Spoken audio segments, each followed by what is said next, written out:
"Don't wait up," she said, adjusting her lipstick in the hallway mirror. She didn't even look at me. I was holding a small box behind my back.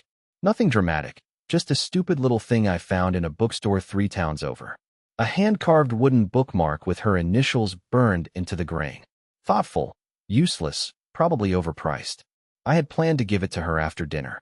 But dinner never happened. She never sat down. She reached for her coat, the one she only wears when she's trying to look like she's not trying. "Plans?" I asked, already knowing the answer. She paused just long enough to twist the knife. "Yeah, with someone else." It wasn't jealousy that hit me first. It was logistics. She'd gotten her hair done. Nails too. I hadn't even noticed. Was that all today? She walked past me like I was part of the furniture. The kind you don't move when vacuuming. I turned toward the front door and said the words before I could stop myself. "You always rehearse your laugh in the car. He'll hear that too, eventually." Her hand stalled on the doorknob. Just a second. But it was enough. She didn't turn around. She didn't ask what I meant. Because she knew.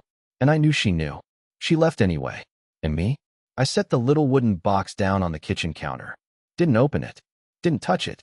The clock ticked louder than usual. And the silence didn't feel empty. It felt like the start of something loud. The door clicked shut, and that was it. No slamming, no dramatic pause, just a clean break-in sound. I stood there for a long time, still facing the door like an idiot waiting for it to swing open again. But it didn't. And it wouldn't. The clock in the hallway started to fill the silence like it had been waiting its whole life for this solo. Tick, tick, tick. I could almost hear it asking, "Now what?"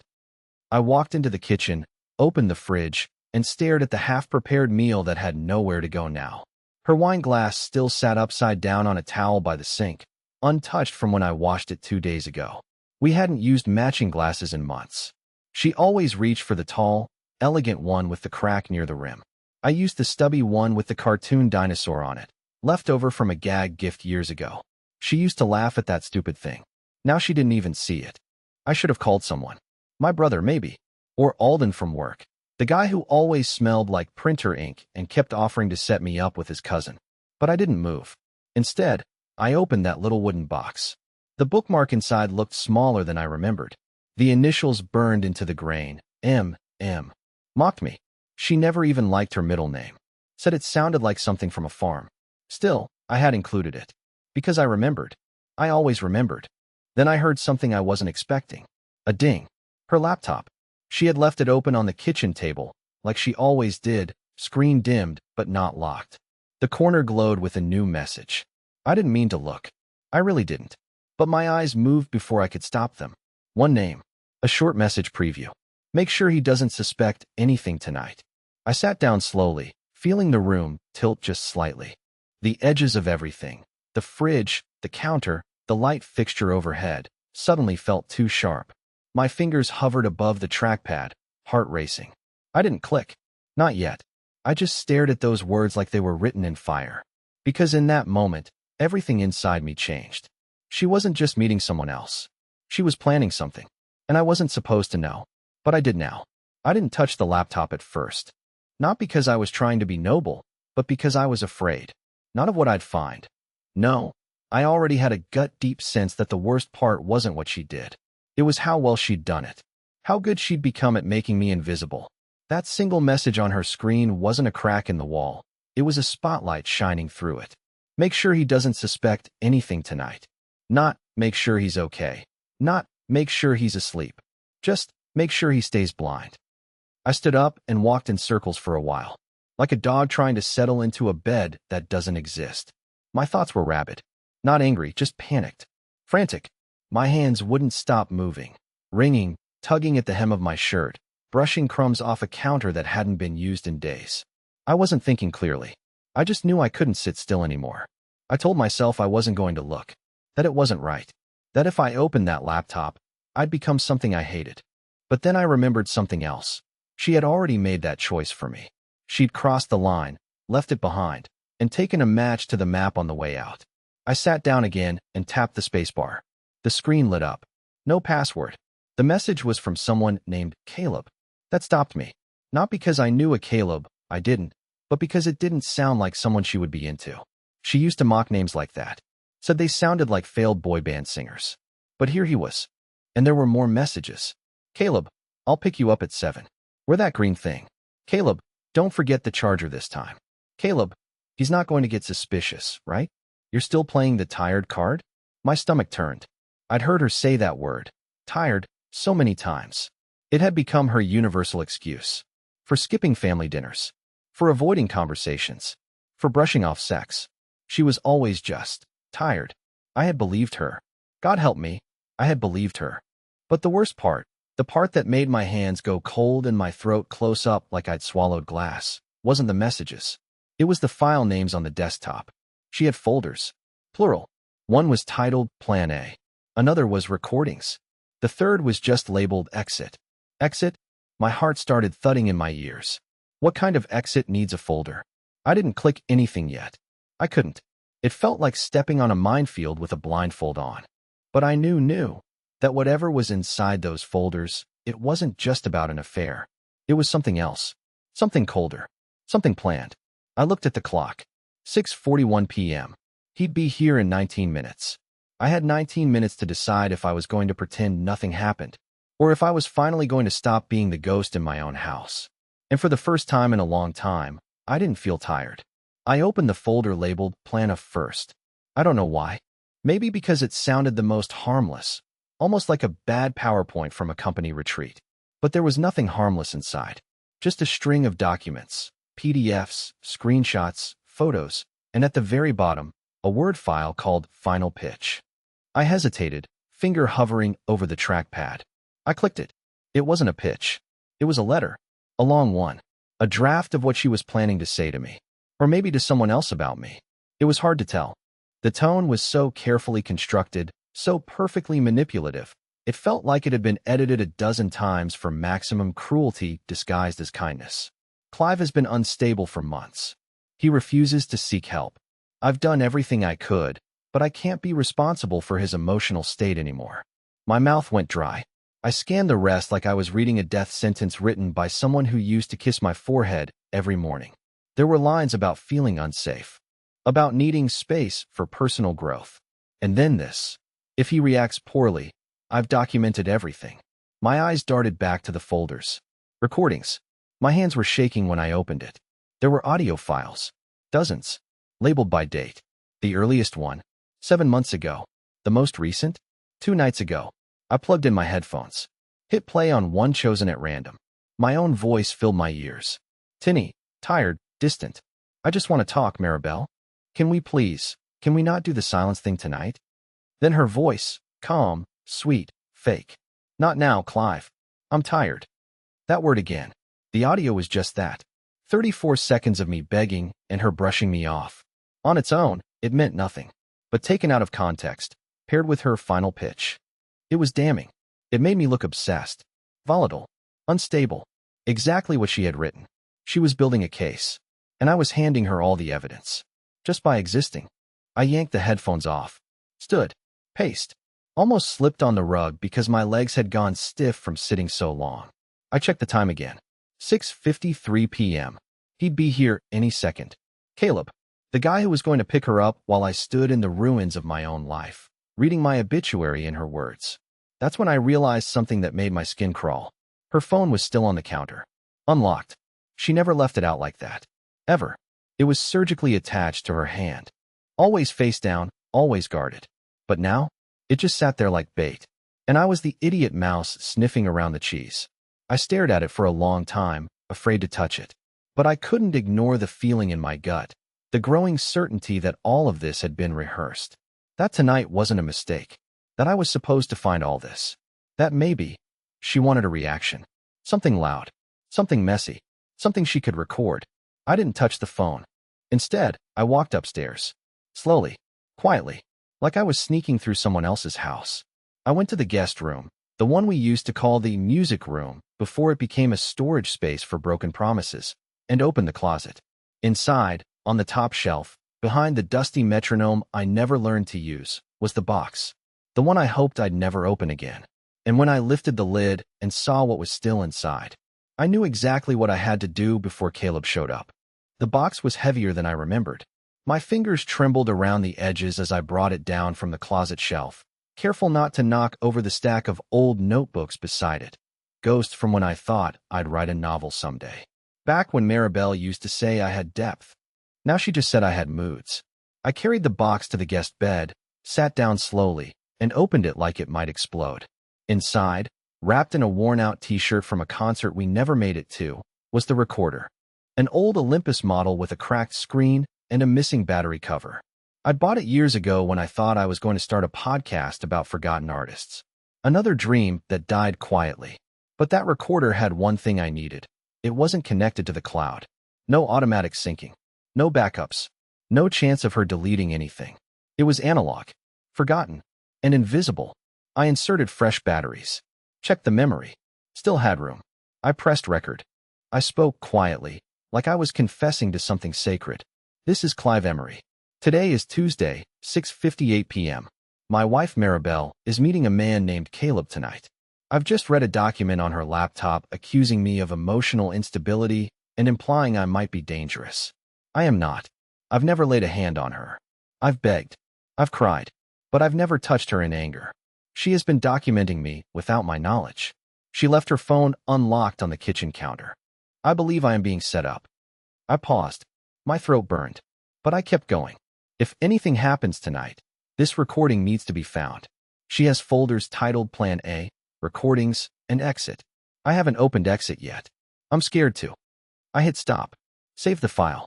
Tucked the recorder into my sock drawer, beneath the only pair she hadn't thrown out when she Marie Kondo'd my side of the closet. And then I went back downstairs. Her phone was still there. Still lit. Still quiet. But now I knew better. It wasn't bait. It was surveillance. I'd seen a faint red dot in the corner earlier, but I hadn't registered it. Now I realized. She had been recording the kitchen. She wanted to catch something. Maybe me yelling. Maybe throwing a glass. Maybe losing it just enough to validate her script. But I hadn't given it to her. And I wouldn't. I picked up the phone gently and placed it in the sink. Then I ran cold water over it until the screen blinked once, then died. A small, satisfying death. One less angle for her to weaponize. Then the doorbell rang. 7:01 p.m. Right on time. I stood in the middle of the living room, not sure whether I was ready to open it. My mind flicked through possibilities, confrontation, deception, escape. But none of it felt real yet. My hands were shaking again, but not from fear this time. It was something else. Something sharper. I opened the door. He was taller than I expected. Leather jacket, smug face, that permanent half-smile of a guy who thinks he's winning by default. I could see the surprise flash in his eyes when he realized it was me answering the door, not her. "You're not Marbel," he said, trying to sound charming. I didn't smile. I just held the door open a little wider and said, "Come in." He hesitated, but he stepped inside. And right then, I knew. This night wasn't going to end the way either of them had planned. Caleb stepped over the threshold slowly, his boots leaving tiny prints on the hardwood that I suddenly hated more than anything. For a man who was sleeping with someone else's wife, he didn't seem particularly nervous. That smug confidence in his eyes didn't flinch, not even when I quietly closed the door behind him and turned the lock. He didn't notice the sound, or pretended not to. "Marbel's not here yet?" he asked, glancing around like he was checking out a rental property. "She told me 7 sharp. I gestured toward the couch. "She's getting ready. She'll be down in a minute." He gave a short, satisfied nod and made himself at home. He didn't ask to sit, just dropped into the spot where I usually collapsed after long days, like he belonged there. My stomach turned when he stretched his arms across the back cushions. I could see a tattoo creeping out of his sleeve, something tribal, unfinished. He had the look of a man who made a lot of half decisions, but always landed on his feet. "You a friend of hers?" he asked, barely glancing at me. I blinked. "You could say that." He gave a dry chuckle. "She's something, huh? Man, I don't know how you get bored of a woman like that." I felt my jaw clench. "Yeah, it's a mystery." He didn't notice the edge in my voice. He was too busy scanning the room, probably comparing it to whatever fantasy she'd sold him. I wondered what she told him about me. That I was a deadbeat, a control freak, a fading shadow of the man she deserved. He spotted the casserole dish on the counter and smirked. "She cooking for you now? Damn. She told me she hadn't touched the kitchen in months." "She didn't," I replied. "That was for someone else." "Ah," he said, as if that explained it. "Lucky guy." He had no idea. I took a seat across from him, folding my hands in my lap to keep them from shaking. I could feel my pulse in my teeth. Every second he sat there, lounging in my home like this was some kind of romantic sitcom setup, made me feel like I was watching myself drown from the bottom of a swimming pool. Want something to drink? I offered. Calm, controlled, like a man hosting a guest. He gave me a sideways look. Sure, whatever's cold. I walked into the kitchen and opened the fridge. My fingers hovered over the beer for a moment. Not poisoned. I wasn't that man. But I did consider it. Briefly. Then I grabbed 2 bottles, twisted off the caps, and walked them over. He took his without a thank you. I'm guessing you've known her a while. I asked, watching him closely. Since last fall, he said. We met at a conference. She was different than the others. Smart. Grounded. Like, she listens, you know? I almost laughed. Not because it was funny, but because that was the same thing I used to say about her. The same exact phrase. Like she listens. No. What Marbel does is mirror. She becomes whatever you need her to be, until she doesn't. Until she flips the script and starts rehearsing your breakdown behind your back. That's what he didn't know yet. But he would. You live nearby? I asked. He hesitated. Nah. About 40 minutes out. She doesn't like people knowing, though. Keeps things compartmentalized. Of course she does.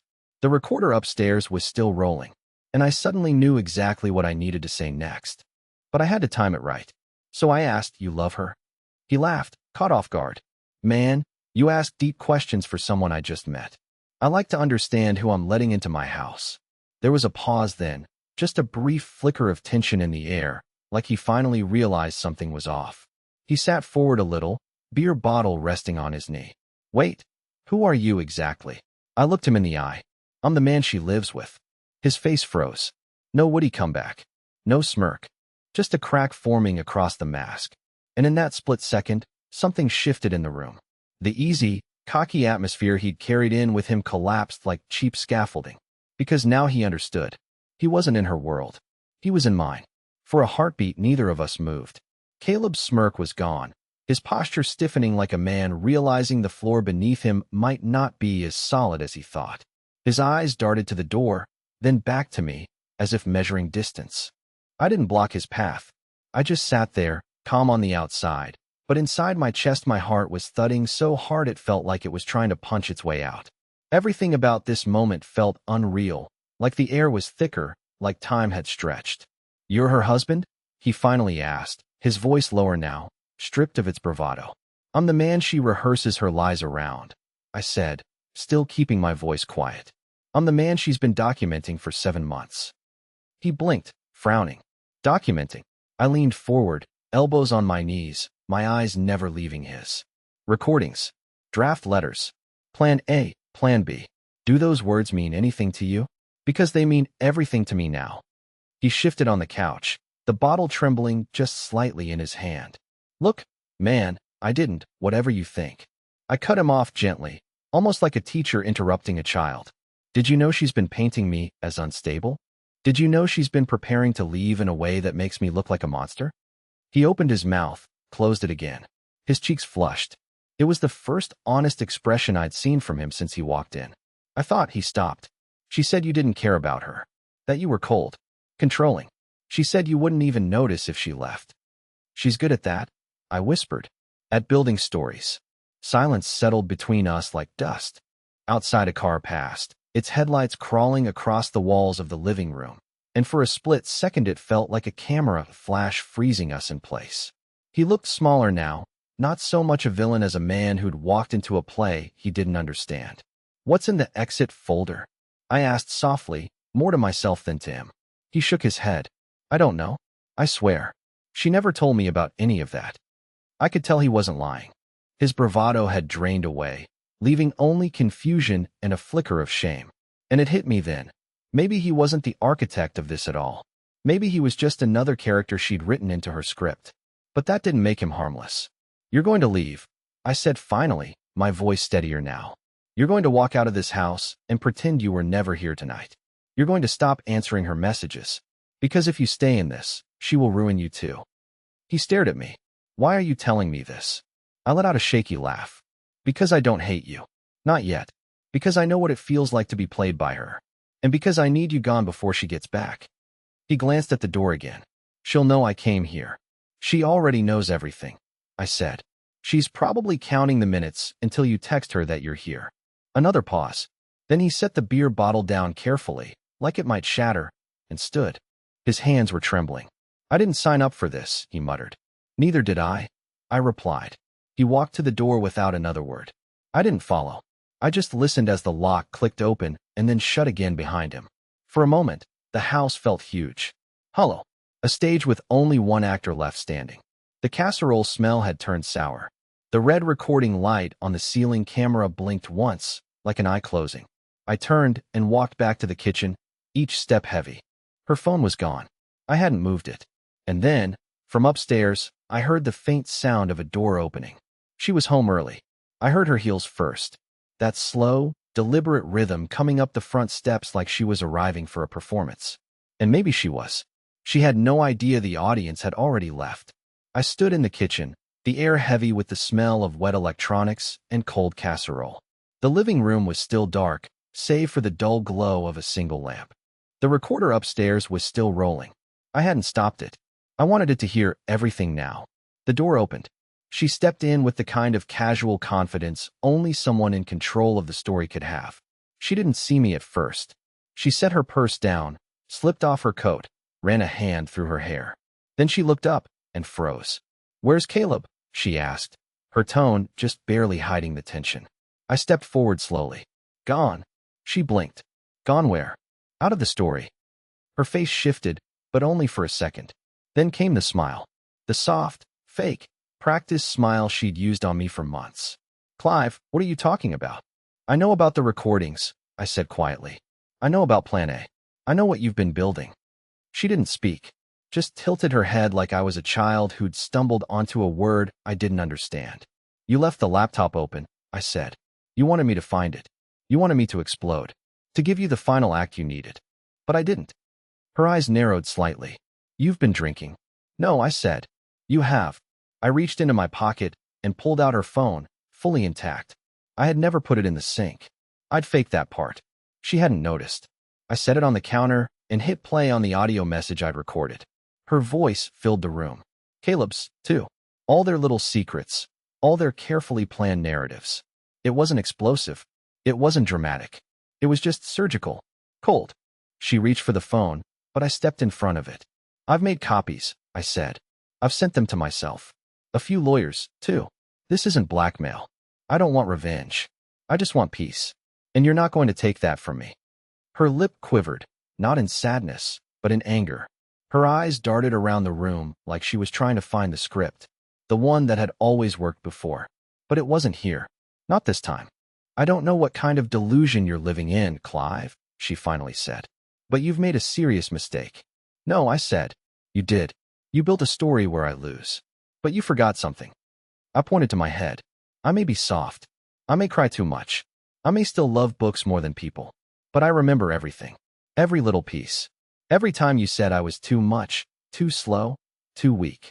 And I turned all of that into something you can't control." She stared at me for a long time. Then, for the first time in months, she said nothing. When she turned to leave, it was quiet. No slam. No final words. Just the soft click of a door finally, closing behind her. I walked upstairs. The recorder light was still blinking. I hit stop. Save the file. Then I sat down in the middle of the floor and just breathed. For the first time in a year, there were no lies waiting at the bottom of my coffee cup. No silence masquerading as peace. Just me and the truth. And a quiet that didn't feel like punishment anymore. It felt like freedom. The next morning, I opened the window. The sun was still there.